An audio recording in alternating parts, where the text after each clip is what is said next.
So in this video, I want to go through all the biggest reasons why people are currently losing money on Shopify. If you've been subscribed to the channel, you've seen for the past few weeks, I have been doing subscriber store reviews. So what I thought I'd do is kind of put together all the biggest reasons or biggest mistakes I see people making into a presentation in which we're going to go through today in this video. What I've also done is exported this presentation into a PDF format. So if you do want to get your copy of that for your own reference for 100% free, at the end of the video, head down into the video description and it'll be the top link. With that being said then, thanks for tuning in guys. I hope you enjoy this one. If you do, please do me the favor of hitting that like button. And of course, any comments or questions or video suggestions, please do leave them down below. I read every single comment, so if there is a question you guys want to ask me, just post it down below and I will get back to you. And with that being said then, let's jump straight into point number one. So welcome to the presentation. Let's jump straight into point number one, which is selling common/boring products. Now, over the past probably a couple of years, I've looked at probably 100 different Shopify stores, if not more. And one of the biggest problems I see people having then is they sell common/boring products. Now, they won't necessarily sell bad products. They can sell really high quality, decent products, but the products that you pick, then they have to be relevant to the platform in which you're going to market them on. So for example, then the majority of people who send me their stores will be trying to run Facebook ads, and there's certain products that will fit Facebook ads as a platform better than others. What you have to take into account is what's going through your customer's mind and why somebody is on Facebook.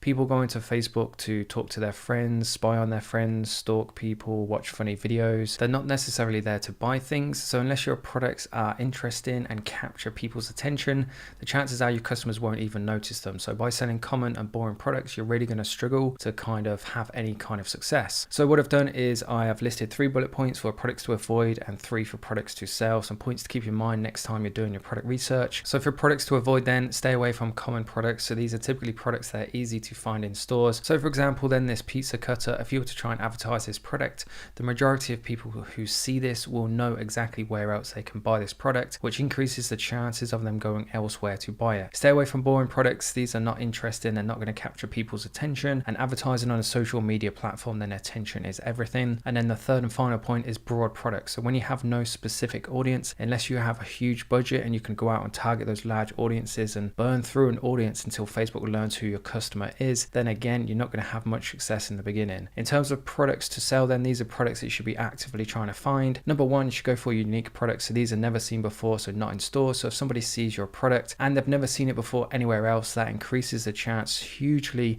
that they're going to buy that product from you. Point number two is exciting products. So these are products that people will see, perhaps some kind of functional products that does something that people are interested in. These types of products are much more likely to capture your audience's attention if they're exciting and interesting, and it also makes your customer more likely to share that product with somebody else, to share the video ad, the image, whatever it is. Then the third and final point is have products that has a specific audience. So the more specific and relevant your audience is to the products you're trying to sell, the higher success you're going to have. To give you some examples then of good versus bad, I have some product examples on the screen now, which you can see. Number one being the pizza cutter. This is obviously quite a common and boring products that everybody knows. You could probably go into Amazon, you can get this, you can go into John Lewis or to your local supermarket and get this product, and you could guess quite accurately as well how much you would expect to pay for this. So trying to make a profit selling this on Facebook ads is going to be extremely difficult. Plus it's going to be difficult to capture people's attention with a simple pizza roller. Product number two is this dog collar. Now these dog collars had over 20,000 orders on AliExpress,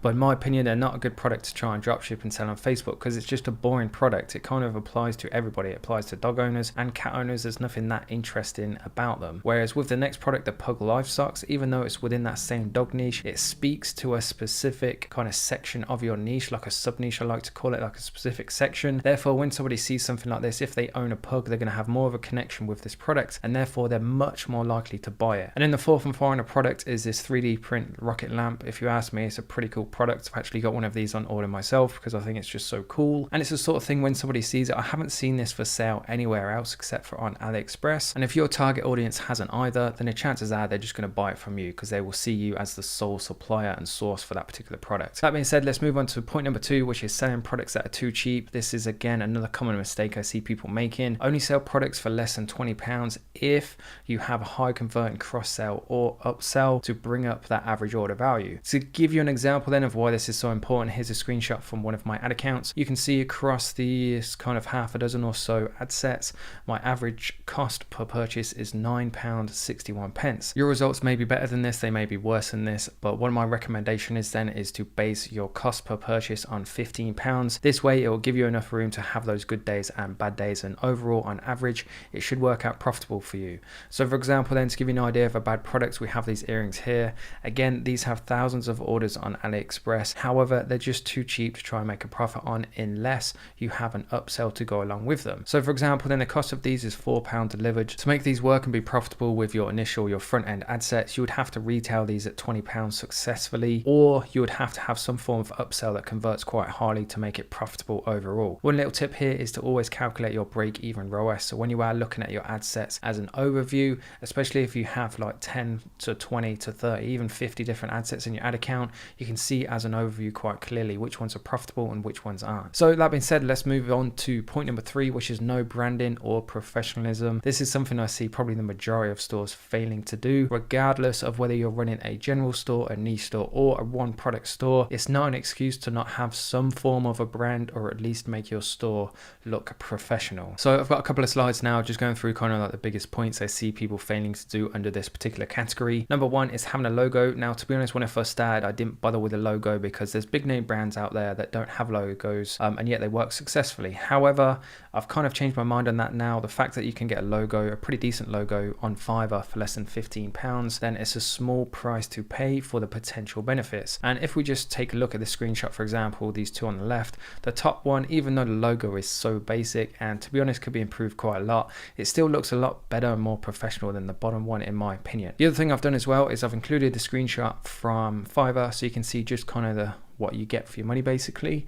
These are the best selling, top rated, budget under £15, and we can see this one here. I'm not sure if you'll see it on your screen, but basically this one here has over 1,000 reviews and 4.9 rating, starting at £12.75. So you can get a pretty decent logo, pretty good service for quite little price. Other things to improve the professionalism and branding of your store then. Number 1 on the left here, we have a consistent color scheme. I see it all too often. This is a screenshot from a particular store of mine. In fact, if I make a border, you can see what's included.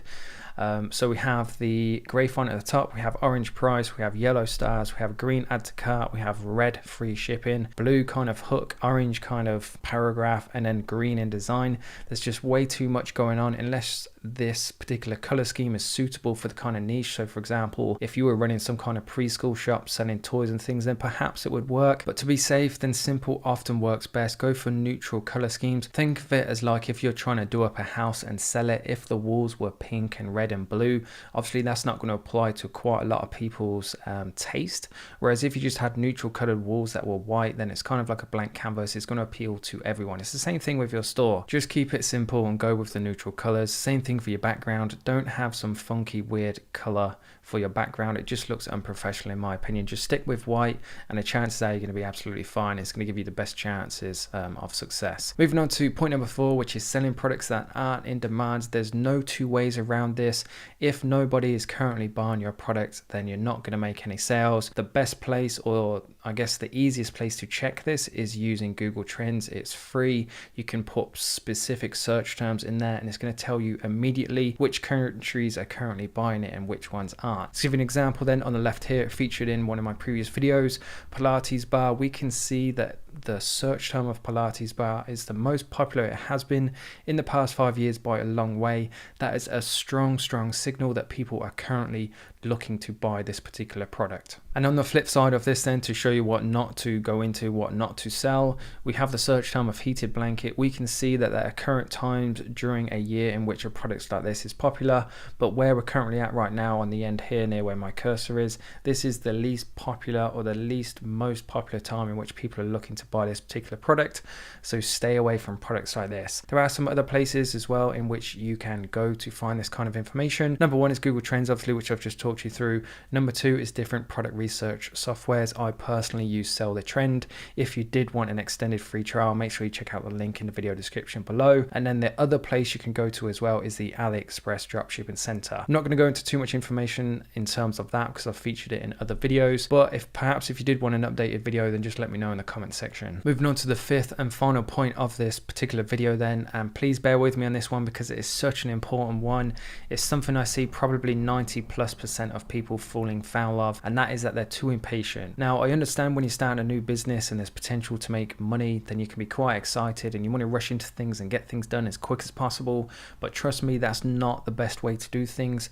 Be eager, but not so much that you're in a rush and you end up skipping corners. So the best way to kind of consider this or think about this is to think quality over quantity. So for example, instead of rushing to get your store together and putting 50 plus products on and not writing proper product descriptions for each one, not checking the names of the variants and just putting a load of rubbish on your store, that even though you've got loads of products on your store, if they're all a bunch of rubbish, it's just going to devalue your store and it's going to look bad in a customer's mind. They're going to see your brand and your business as cheap and unprofessional, and the chances are they'll just go somewhere else for the same product. So some other common mistakes I see people making is, number one is they rush into Facebook ads and spend way too much money. I cannot stress this one enough either. This is definitely 100% a case of quality over quantity.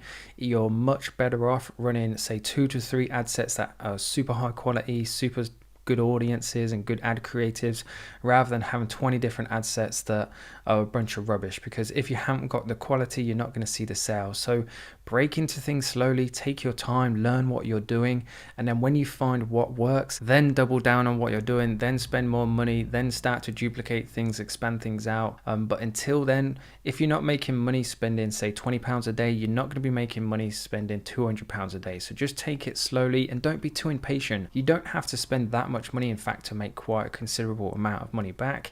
I did a video on this in the past, breaking down how much you truly have to earn, how much you actually have to spend in order to make the average UK wage. And if I remember correctly, it was about £100 a day on Facebook ads, which isn't that much. It sounds like a lot, but when you have the sales coming in from that return, it kind of pays for itself. So it's not money that you're coming out of your pocket. So after a week, you don't have to dish out £700 of your own money, basically. The next point is incorrect variant names. Probably 50% of the stores I see do this. This is an example, the bottom left here of what I'm talking about. You can see the variants are called colors. However, it's referring to different animals. This looks super unprofessional. And in a customer's eyes, if you can't get this right, then what are your products going to be like? Are they going to be poor quality? Are they even going to get delivered? So just make sure you go through every single product, take the time to write decent product descriptions, make sure the variant names are named correctly, and trust me, it's just something you're going to have to do if you want to be successful at this. And third thing is an @Gmail address. Now you can see some success of it, but again, you can get a G Suite account for, I believe, £8 a month is the current going rate. So for that small outlay, the benefits far outweigh than the actual cost of it does. And the final thing then to wrap this video up is remove the tax included shipping calculator checkout. Go into your settings and your checkout language and remove these notes. Nobody is interested in tax. It's going to be getting your customers thinking about something which is irrelevant, distracting them from the most important thing, which is obviously making a purchase. And if you're offering free shipping across your store, which I do recommend, then again, it just confuses customers, because in one place you're saying free shipping, but then in this place you're saying shipping calculator to checkout. These are default notes with most Shopify themes, so it's something you need to check. Run a test order, go through each screen, just make sure everything